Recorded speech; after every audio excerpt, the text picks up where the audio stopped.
In the absence of a political agreement towards a ceasefire between the parties, he appealed for an immediate humanitarian ceasefire that could open the space for further engagement and consensus. The solution to this humanitarian tragedy is not humanitarian, it is political.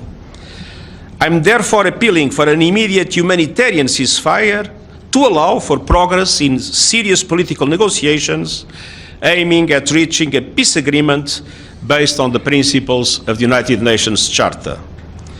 A cessation of hostilities will allow essential humanitarian aid to be delivered and enable civilians to move around safely. It will save lives, prevent suffering, and protect civilians. The UN continues to point out that the conflict has left millions of people in constant fear of indiscriminate shelling, with more than 10 million people now estimated to be stranded in affected areas or unable to leave due to heightened security risks. Today, I'm announcing that in the exercise of my good offices, I've asked Martin Griffiths, the coordinator of our humanitarian work worldwide, immediately to explore with the parties involved the possible agreements and arrangements for a humanitarian ceasefire in Ukraine. Since the beginning of the Russian invasion 1 month ago, the war has led to the senseless loss of thousands of lives, the displacement of 10 million people, mainly women and children, the systematic destruction of essential infrastructure, and skyrocketing food and energy prices worldwide. This must stop. Ukrainian officials accuse Russia of targeting a nuclear research facility in the city of Kyiv amid assertions from Russian officials of their right to use nuclear weapons if they faced an existential threat, a concern put to the UN chief.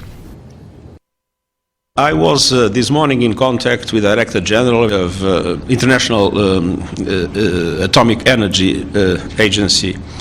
And there will be a number of very important initiatives by IAEA in the next few days in order to guarantee the security of the nuclear facilities inside Ukraine.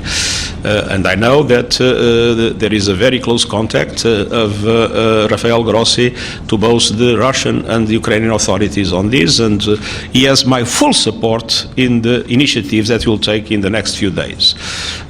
On the other hand, I can't imagine the possibility of having a nuclear, a biological, or a chemical war in this scenario. That would be conflict in the first place. Would be something that I believe will be avoided. It must be avoided. Guterres also said in early February that he didn't think military conflict would break out between Russia and Ukraine.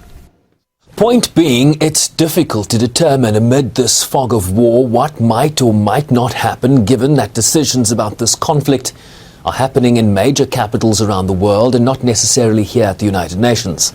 So the focus from the UN chief is on creating conditions for a humanitarian pause, one that he believes could help address the global consequences of this war, which risk compounding the already deep hunger crisis in many developing countries that already lack the fiscal space to invest in their recovery from the COVID-19 pandemic, let alone the implications of a drawn-out war in Europe and the additional pressures that would place on soaring food and energy costs.